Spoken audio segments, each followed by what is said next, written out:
Bonjour à tous et bienvenue sur Mathis YouTube. Et aujourd'hui, déjà je m'excuse parce que la semaine dernière il n'y a pas eu de vidéo, hein.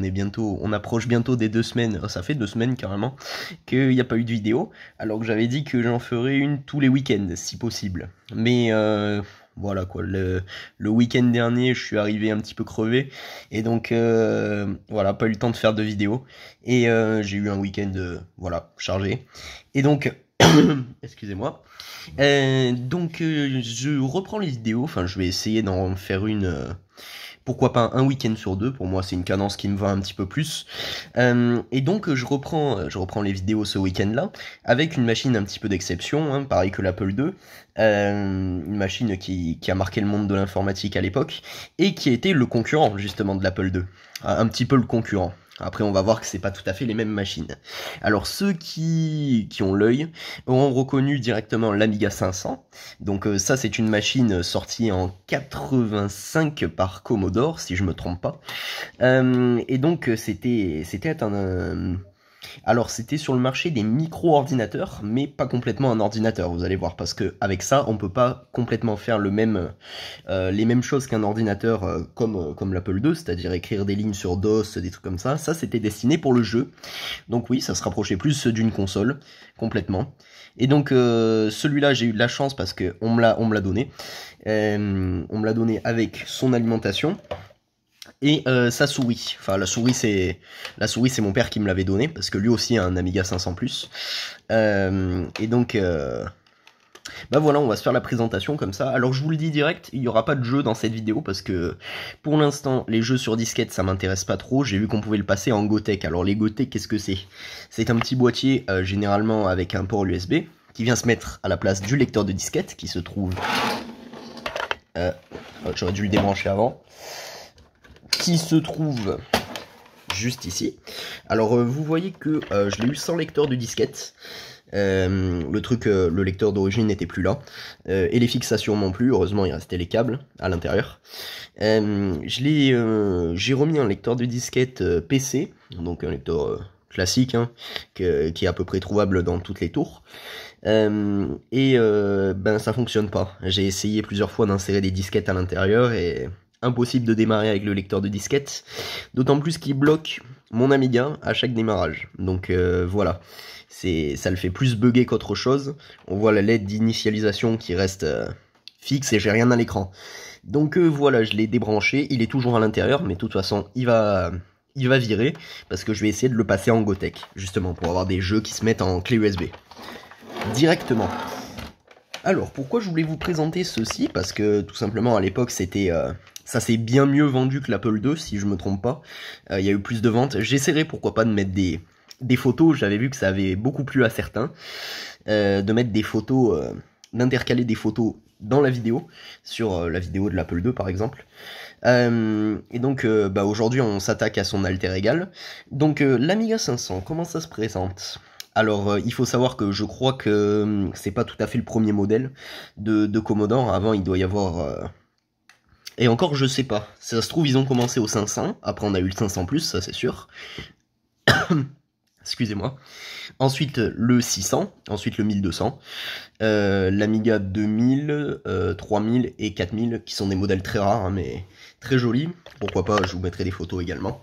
Et donc, en fait, ça se présente sous forme d'un énorme clavier comme ça, qui est quand même bien plus épais et bien plus long, avec la partie ici, qui sert à accueillir la carte mère.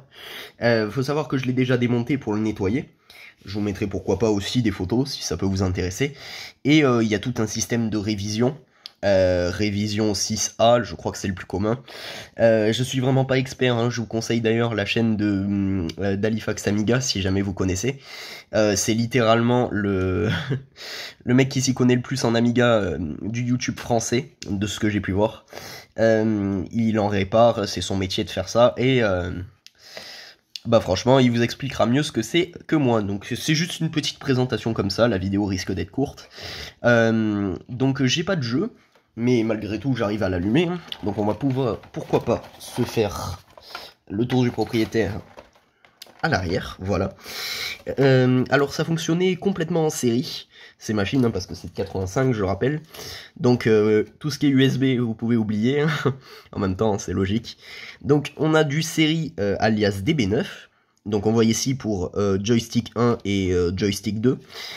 Donc soit joystick, soit, vous l'avez reconnu, la souris. Alors la souris, je vous la fais voir un petit peu de plus près. Voilà, donc c'est une souris 2 boutons, comme ça, classique, et à boule. Alors c'est extrêmement résistant, hein. Ces souris, elles cassent jamais vraiment. De ce que j'ai pu voir, elles sont super résistantes, autant au niveau de l'intérieur qu'au niveau de l'extérieur. Voilà. Donc là-dessus, vous branchez soit votre souris, soit un joystick, ou alors les deux. Aussi, dans plusieurs jeux, vous pouvez utiliser les deux. Ici, on a les deux prises audio, donc qui vont se brancher sur le même adaptateur que mon DB23 là. Disque drive, donc ça c'était pour mettre un deuxième lecteur de disquette externe. Le serial port, je sais pas, c'est un port de série, je pense. Le port parallèle, c'est pareil, mais c'est juste que c'est la... Alors ça, c'est la version femelle et ça, c'est la version mâle, je crois. Voilà.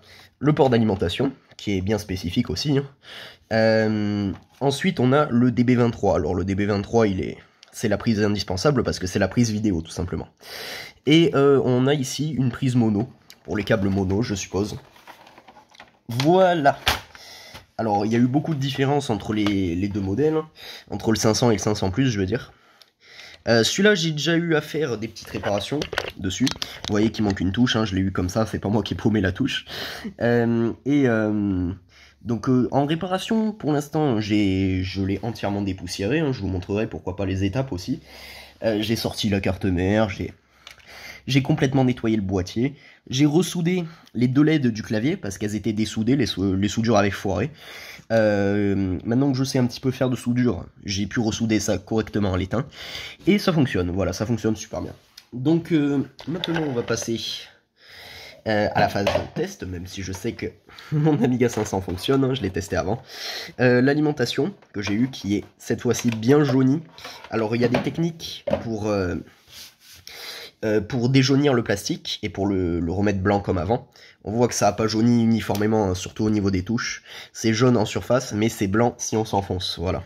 Donc c'est pas forcément très joli. Mais il y a des techniques comme ça qui consistent à utiliser de l'eau oxygénée pour pouvoir redonner la couleur blanche au plastique, comme avant, voilà.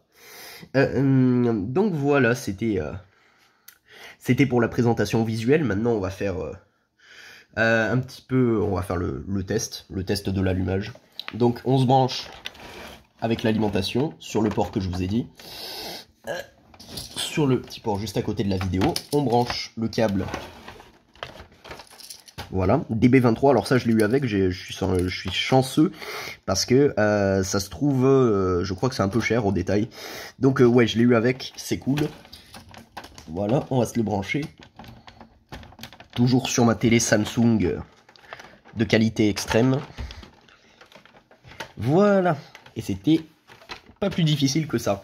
Et ensuite, vous mettez vos jeux sur disquette. Alors, je pense qu'il y a eu des disquettes DOS pour cette machine aussi. Vous pouvez mettre les disquettes DOS à l'intérieur et naviguer, pourquoi pas, et écrire des commandes. Mais c'était avant tout pensé pour le jeu. Alors, on a eu des jeux très, très iconiques, hein. Je les ai pas en tête, mais il y a eu plein de jeux, des shoot 'em up, des batailles navales, des trucs... C'était vraiment l'ordinateur destiné aux gamers de l'époque, le PC gamer de l'époque si vous voulez. Tandis que l'Apple II, c'était pour les pros qui s'y connaissaient en commande, voilà. Donc, au niveau de l'allumage, pas de bouton power, hein, le bouton se trouve directement sur le bloc d'alimentation. On l'allume.